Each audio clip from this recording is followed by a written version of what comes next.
Alors, c'est maintenant le moment de partager avec vous le A8 Alliance Statement à la suite de toutes les discussions que nous avons eues et qui sera remise aux médias et gouvernements. Alors, I will invite my colleagues Pierre Fournier, Tariq Moroy, and Lise Gauvin, who are only a small part of the scientific committee. So please come on stage as I begin reading the introduction to the Declaration. So on May 8th and 9th, international health leaders gathered in Montreal for the World Health Summit North American Regional Meeting. More than 700 researchers, physicians, allied health professionals, industry representatives, policymakers, government officials, many students, civil society, and community stakeholders from around the world were on hand to discuss ways to improve population health and healthcare services. The theme for this World Health Summit interdisciplinary meeting, the first to be held in North America, was health and healthcare delivery in pluralistic societies. The current political, economic, and social climate, which has been punctuated with several conflicts and crises, underscores the urgent and ongoing need to face existing and arising health challenges and to provide health care to the most vulnerable populations.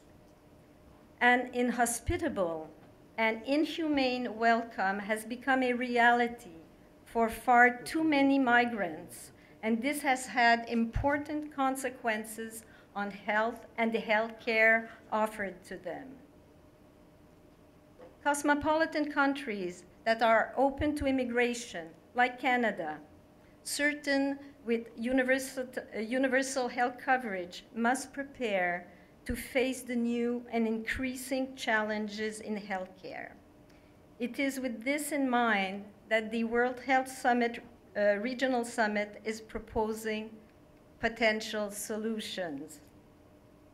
It is important for health experts and stakeholders like those that were gathered in Montreal to be socially accountable and to reflect upon the impact that these events and world events have on health and healthcare services in societies that cultivate openness to diversity. On a more practical level, it is also important to bridge the gap between health-related public policies, fundamental science, and clinical research in order to offer the best possible healthcare to population characterized by diversity. Integrating patients and citizens in the decision-making process through partnerships and co-construction of action strategies is a critical component for success. It is even more essential to engage in a profound reflection on the health problems afflicting Aboriginal and Indigenous populations in order to prioritize with them actions and ensure a better future for these peoples who have long been neglected and misunderstood. Here too, integrating Indigenous ways of knowing, of doing, and of governing health issues is a requirement for successful action. So within this context, members of the A8 Alliance and participants of the World Health North American Regional Meeting identified priority action for each of the 4 themes. I invite Tariq Moroy for the first. Thank you, Hélène. So the first theme is the new frontiers in medical treatments. We just had the beautiful talk of Janet Rossand. And the declaration reads, we are living in a globalized world that is increasingly generating more diverse societies. This new reality must be taken into account by focusing on inclusive approaches that, and I will name 4 elements. The first element is ensure that new state-of-the-art treatments and diagnostics are accessible to populations within developed countries, countries in transition, and developing countries alike. The second element is that we should introduce new technologies, including precision medicine, human genome engineering, we have just debated it, and stem cell applications, while addressing ethical issues that will come up with all these new technologies. Third, we should adapt innovative medical treatments to aging populations and to the increased number of patients living with neurodegenerative diseases. And finally, fourth, we should prepare the healthcare system to better address viral infections and antibiotic-resistant bacteria. We just had this morning a specific session on that. Thank you.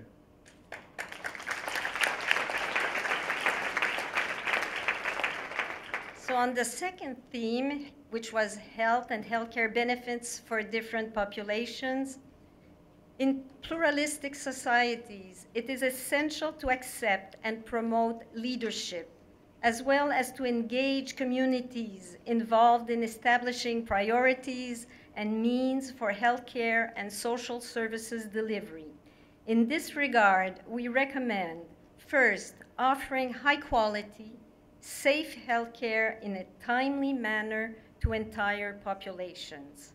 Second, respecting Aboriginal autonomy, culture, and knowledge, especially in matters of health governance.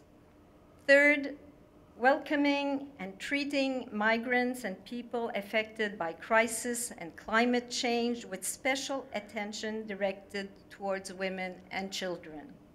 Lastly, offering safe and healthy environments for workers, especially those who work in extreme conditions.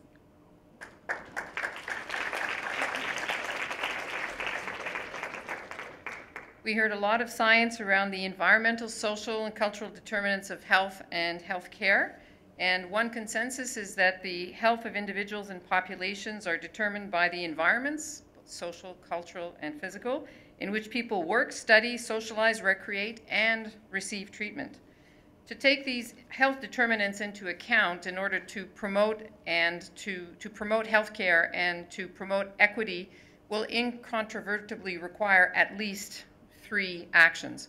One of them will be to be developing a solid scientific knowledge base that will allow for an understanding of how living environments create favorable conditions for both promoting health and preventing disease.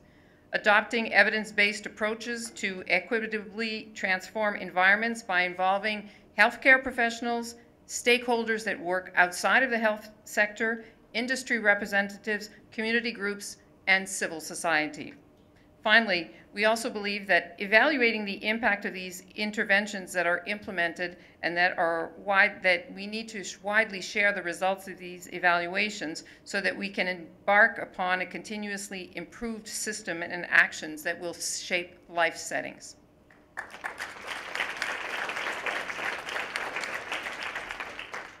The fourth theme was medical training for optimal care.